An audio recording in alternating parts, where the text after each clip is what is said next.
안녕하십니까. 안식일학교 교과방송의 김주성입니다. 제10과 제목은 교전수칙입니다. 3월 2일 일요일 교과 제목은 연착한 천사입니다. 제목에서 연착이란 말은 늦게 도착하다 라는 뜻입니다. 성경에서 보듯이 열방의 이방신들은 변장한 사탄입니다. 그리고 어떤 곳에서는 이 세상의 통치자들의 배후에 사탄이 역사하고 있음을 볼 수 있습니다. 성경 다니엘 10장 1절부터 14절을 보되 12절과 13절을 집중해서 보면 우주적 대쟁투와 관련되어 어떤 것을 배울 수 있을지 살펴볼 수 있습니다. 하나님이 보내신 천사가 21일 동안 머무르며 견뎠던 장면에서 무엇을 생각할 수 있을까요? 다니엘 10장 12절 13절을 읽어보겠습니다. 그가 내게 이르되 다니엘아 두려워하지 말라. 내가 깨달으려 하여 내 하나님 앞에 스스로 겸비하게 하기로 결심하던 첫날부터 내 말이 응답받았으므로 내가 내 말로 말미암아 왔느니라. 그런데 바사 왕국의 군주가 21일 동안 나를 막았으므로 내가 거기 바사 왕국의 왕들과 함께 머물러 있더니 가장 높은 군주 중 하나인 미가엘이 와서 나를 도와주므로. 하나님이 보내신 천사가 어떻게 21일 동안이나 중간에서 머무르며 견뎌야 하는 일이 생길 수 있을까요? 전능하신 하나님께서 다니엘에게 즉각적으로 응답하시기로 선택하셨다면 그렇게 하실 능력이 있으셨습니다. 하나님이 그 전능하신 능력을 발휘하셨다면 천사가 다니엘에게 바로 즉각 나타나도록 하실 수 있으셨습니다. 그런데 하나님이 보내신 그 천사는 페르시아 왕국의 군주에 약 21일 동안 막혀 있었습니다. 어떤 일이 일어나고 있었던 것일까요? 선지자와 왕 책 572쪽의 글을 보겠습니다. 3주일 동안 가브리엘이 흑암의 권세와 씨름하면서 고레스의 마음에 작용하는 악한 감화를 좌절시키려고 노력하였다. 하나님의 백성을 위하여 하늘이 할 수 있는 모든 일이 다 이루어졌다. 승리는 마침내 얻어졌고 원수의 군대들은 고레스의 모든 시대와 그 후 약 7년 반 동안 통치한 그의 아들 캄비세스의 모든 시대 동안 저지를 당하였다. 하나님의 능력을 발휘하셨다면 이런 갈등이 있지 않았을 겁니다.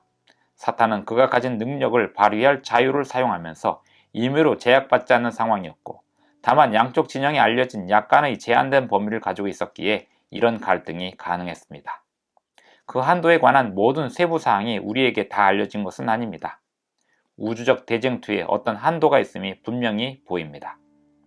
하나님의 보내신 천사들도 그 한도 내에서 활동하고 있는 듯합니다. 따라서 앞으로 그 한도에 대해서 교전수칙이라고 언급하면서 공부를 진행해 보겠습니다.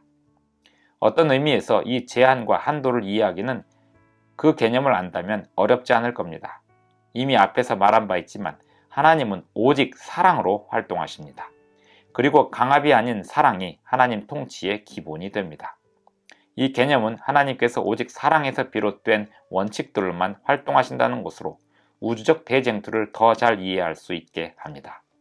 그리고 사랑으로만 활동하심이 악의 세력이 가하는 폭력에 무기력하게 대응한다는 뜻이 아님을 분명히 알 필요도 있습니다. 부조와 선지자 책 653쪽의 글을 보겠습니다. 사자들은 다윗의 생명을 취하려는 의도를 가지고 출발하였으나 사울보다 더 크신 하나님이 그들을 제어하셨다. 그들은 발람이 이스라엘을 저주하러 가는 중에 천사를 만난 것처럼 보이지 않는 천사들을 만났다.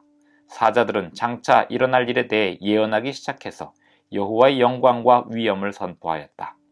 이같이 하나님께서는 인간의 분노를 권세로 눌러 소멸하시고 당신의 능력을 나타내 악을 제재하시는 한편 천사의 호위로 당신의 종을 보호하셨다.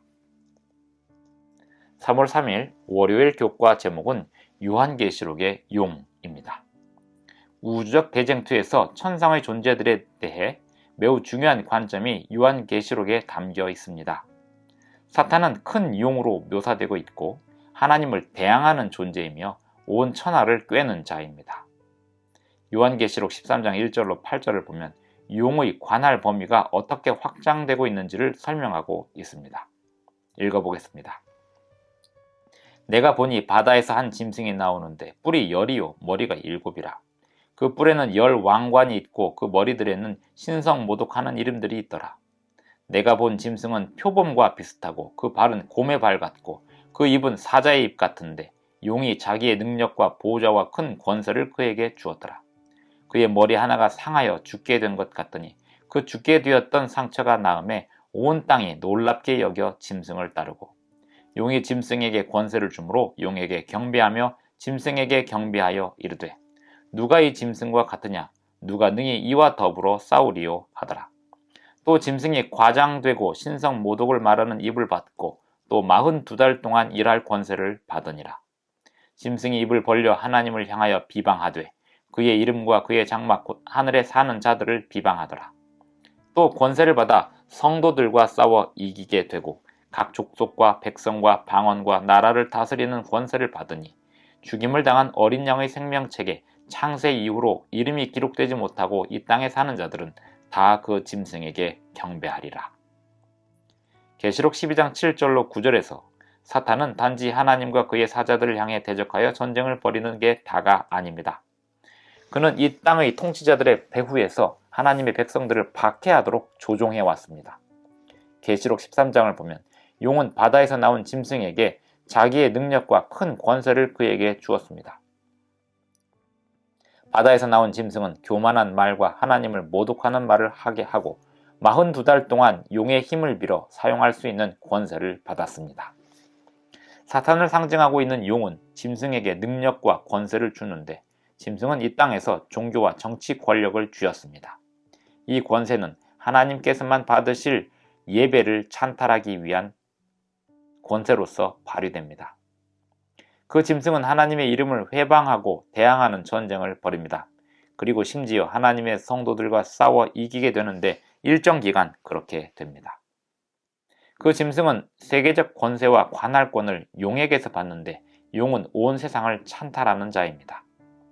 하지만 사탄과 그 대리자들에게는 분명한 한계가 있습니다. 그 한계에는 시간의 제약도 있습니다. 요한계시록 12장 12절을 보겠습니다. 그러므로 하늘과 그 가운데에 거하는 자들은 즐거워하라. 그러나 땅과 바다는 화 있을진저 이는 마귀가 자기의 때가 얼마 남지 않은 줄을 알므로 크게 분내어 너희에게 내려갔음이라 하더라. 사탄은 자기의 때가 얼마 남지 않은 것을 알았습니다. 그리고 계시록에 묘사된 그 사건들은 예언적 시간 과정을 따라 진행됩니다. 그 과정에서 악한 세력의 통치에 구체적인 한계들이 있습니다. 마침내 하나님이 최후의 승리를 거두십니다. 요한계시록 21장 4절을 보겠습니다. 모든 눈물을 그 눈에서 닦아주시니 다시는 사망이 없고 애통하는 것이나 곡하는 것이나 아픈 것이 다시 있지 아니하리니 처음 것들이 다 지나갔음이라라. 3월 4일 화요일 교과 제목은 욥의 공판입니다. 성경 욥기를 보면 대쟁투의 실체로 진입하는 흥미로운 통찰을 얻을 수 있습니다. 욥기 1장 1절로 12절 그리고 2장 1절로 7절에서 대쟁투의 원칙이 어떻게 드러나는지 볼 수 있습니다. 여러 가지 심오한 요소들이 그 구절들에 반짝이고 있습니다. 첫째는 일종의 하늘회의 장면이 나타나는데 단지 하나님과 사탄 사이의 대화만 나오는 게 아니라 다른 천상의 존재들이 회의석상에 나와 있습니다. 둘째, 몇 가지 기존 분쟁이 있음이 나타나는데 그것은 하나님이 사탄에게 욥을 유의하여 보았느냐 하는 질문에서 드러나고 있습니다. 왜 욥을 주의하여 보았느냐고 할까요? 그 질문은 앞으로 진행될 더 큰 문맥의 논쟁 속에서 의미가 있습니다. 셋째로 하나님께서 욥이 온전하고 정직하여 하나님을 경외한다고 말씀하시는 반면에 사탄은 욥이 하나님을 경외하는 이유가 하나님이 그를 둘러 보호해 주시기 때문이라고 주장하고 있습니다. 넷째, 사탄은 하나님이 욥을 보호하심이 불공평하고 사탄이 욥에게 혐의를 씌우기 어렵게 만들고 있다고 주장하고 있습니다. 이 주장은 사탄이 제기한 기존의 논쟁의 내용 중 교전수책에 관한 것이고 사탄은 명백히 욥을 모함하려고 시도하고 있습니다. 하나님은 하늘의 회의에서 사탄의 고소에 응답하십니다. 사탄의 이론을 시험해 볼 것을 승인하십니다. 하지만 한계는 있습니다. 하나님은 사탄에게 욥이 소유한 모든 것에 대한 권한을 승인하십니다. 하지만 욥에게는 해를 끼치지 못하도록 한계를 두십니다. 욥기 1장 12절을 보겠습니다. 여호와께서 사탄에게 이르시되 내가 그의 소유물을 다 내 손에 맡기노라. 다만 그의 몸에는 내 손을 대지 말지니라. 사탄이 곧 여호와 앞에서 물러가니라. 나중에 사탄은 주장하기를 욥이 자기 몸만 신경 쓴다고 모함하고 나서 하나님께로부터 욥의 몸을 괴롭힐 수 있도록 허락을 받지만 욥의 생명은 빼앗지 못하는 한계가 있었습니다. 사탄은 욥의 소유물을 향해 여러 재앙으로 타격을 가합니다. 그러나 매번 욥은 하나님의 이름을 찬송함으로 사탄의 고소가 모함에 불과함을 드러냅니다. 욥기 1장 20절로 22절을 봅니다.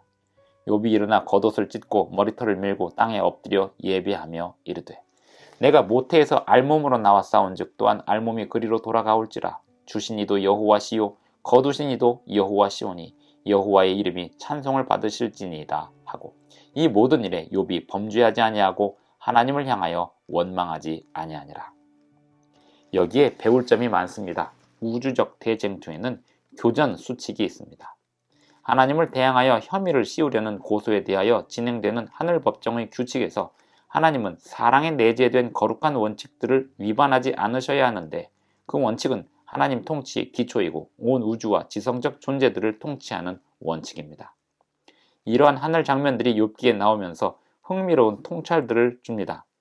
우주적 대쟁투의 실체를 보여주고 그 일들이 땅에서 어떻게 벌어지는지 보여주고 있습니다. 교회 증언 5권 467쪽의 글을 봅니다. 만일 볼 수 있는 세계와 볼 수 없는 세계를 분리시키는 휘장이 거두어져서 하나님의 백성들이 그리스도와 거룩한 천사들과 사탄과 그의 악한 사자들 사이에서 인류의 구속에 관하여 전개되는 대쟁투를 볼 수 있다면 만일 그들이 죄의 속방에서 영혼들을 구원하기 위한 하나님의 놀라운 사업과 악한 자의 저기에서 보호하기 위해 끊임없이 그분의 능력을 행하심을 이해할 수 있다면 그들은 사탄의 계략을 저항하기 위하여 훨씬 더 잘 준비될 것이다.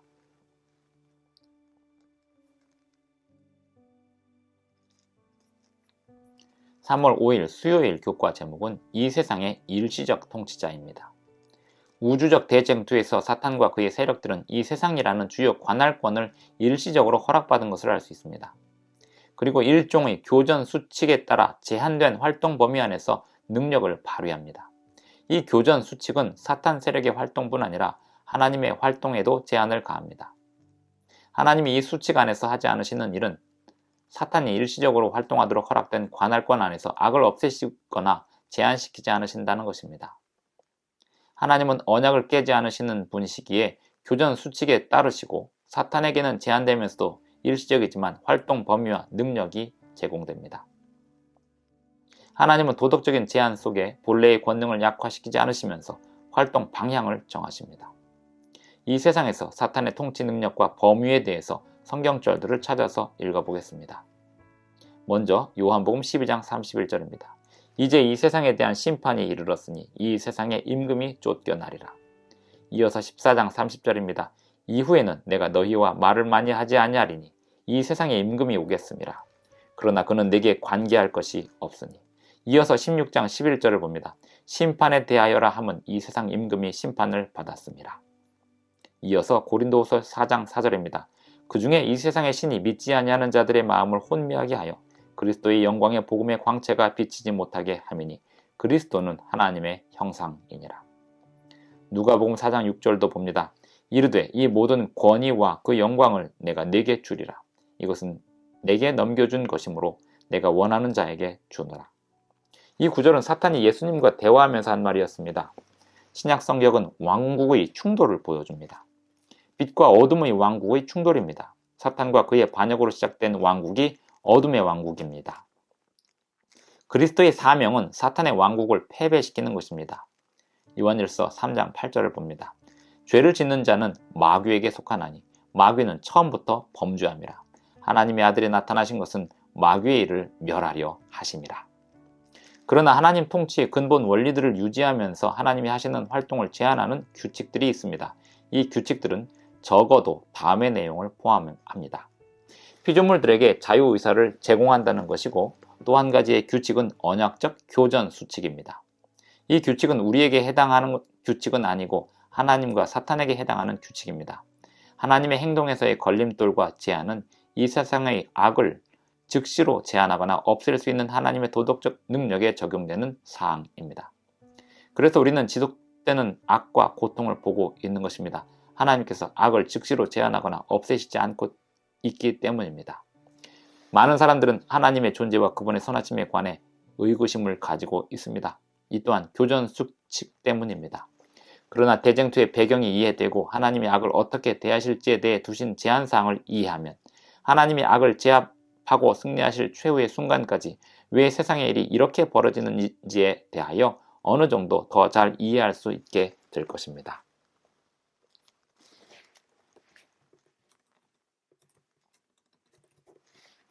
선지자와 왕 111쪽의 글을 보겠습니다. 우리의 씨름은 하늘에 있는 악의 영들에게 대항하는 것이다. 우리는 생애의 투쟁에서 의의를 전적으로 반대하는 악의 대리자들을 만날 수밖에 없다. 우리의 희망은 인간에게 있지 아니하고 살아계신 하나님께 있다. 우리는 충만한 믿음의 보증을 가지고 하나님께서 당신의 이름의 영광을 위하여 당신의 전능하신 능력을 인간의 노력과 연합시키실 것을 기대할 수 있다. 우리는 하나님의 의의 갑옷을 입고 모든 원수를 이길 수 있다. 3월 6일 목요일 교과 제목은 한계와 규칙입니다. 우주적 대쟁투는 근본적으로 하나님의 성품에 대한 논쟁입니다. 이것은 사탄의 비방하는 고소로 야기되었는데 하나님의 선하심과 정의와 통치에 대한 비방입니다. 일종의 우주 언약 소송입니다. 그러한 갈등은 순전히 힘으로 해결하는 갈등이 아니고 대신 입증이 필요한 갈등입니다. 최고 권세자를 향해 제기된 심각한 비방이 있다면 그 비방을 잠재울 가장 좋은 방법은 자유롭고 공정하게 조사를 허용하는 것일 겁니다. 그 비방이 사랑의 정부에 위협이 된다면 단순히 덮고 넘어갈 수 없습니다. 이런 모든 문제가 우주적 대쟁투와 악의 문제를 이해하는데 어떤 의미가 있을까요? 하나님께서 약속하셨다면 그 약속을 깨실까요? 물론 아닙니다. 하나님께서 교전 수칙에 동의하시는 한 하나님의 행동은 도덕적으로 제한을 받으실 겁니다. 마찬가지로 악은 어둠의 왕국의 한시적인 영역에 속하게 될 것입니다. 마가복음 6장 5절과 9장 29절 말씀을 읽어보겠습니다. 이 구절이 하나님의 행동이 믿음과 기도에 어떻게 완전하게 연결되는지 설명하는 바를 보겠습니다. 마가복음 6장 5절부터 봅니다. 거기서는 아무 권능도 행하실 수 없어 다만 소수의 병자에게 안수하여 고치실 뿐이었고, 이어서 마가복음 9장 29절입니다. 이르시되 기도 외에 다른 것으로는 이런 종류가 나갈 수 없느니라 하시니라. 두 이야기 모두 어떤 제한과 교전 수칙이 있어 보입니다. 믿음과 기도에 그러한 일들이 역동적으로 관련 있게 보입니다. 다른 곳에서도 풍성한 증거들이 기도가 만들어내는 차이점을 나타내고 있습니다. 다른 방법으로는 가능하지 않던 일들이 하나님의 사역이 있게 됨으로 가능하게 되었습니다. 그러나 믿음과 기도가 유일한 요소라고 착각해서는 안 됩니다. 미처 모르는 많은 요소들이 있을 수 있기 때문입니다. 이것은 앞서 보았던 교전 수칙과도 들어맞습니다. 우주적 대쟁투에는 일정한 교전 수칙이 있는데 하나님이 도덕적으로 제한받으시는 바가 있고 적어도 지금은 적용되고 있다는 것입니다. 로마서 8장 18절과 계시록 21장 3절 4절을 보면서 이 구절들이 우리가 모르는 일들이 일어날 때라도 어떻게 확신을 갖게 하는지 보시기 바랍니다. 로마서 8장 18절부터 보겠습니다. 생각하건대 현재의 고난은 장차 우리에게 나타날 영광과 비교할 수 없도다. 이어서 계시록 21장 3절 4절입니다. 내가 들으니 보좌에서 큰 음성이 나서 이르되 보라 하나님의 장막이 사람들과 함께 있음에 하나님이 그들과 함께 계시리니 그들은 하나님의 백성이 되고 하나님은 친히 그들과 함께 계셔서 모든 눈물을 그 눈에서 닦아주시니 다시는 사망이 없고 애통하는 것이나 곡하는 것이나 아픈 것이 다시 있지 아니하리니 처음 것들이 다 지나갔음이로라. 부조와 선지자 208쪽의 글을 보고 마치겠습니다. 두려움과 떨림으로 자기 자신의 구원을 이루는 영혼은 택함을 받고 갑옷을 입고 믿음의 선한 싸움을 싸우는 사람도 선택함을 받았다. 깨어 기도하며 성경을 연구하고 시험에서 도망치는 사람과 꾸준한 신앙을 가지고 하나님의 입에서 나오는 모든 말씀을 순종하는 사람은 다 택함을 받을 것이다. 구속을 위하여 마련된 것들은 모든 사람에게 제한 없이 주어지지만 구속의 결과는 그 조건들에 응한 자들이 누릴 것이다.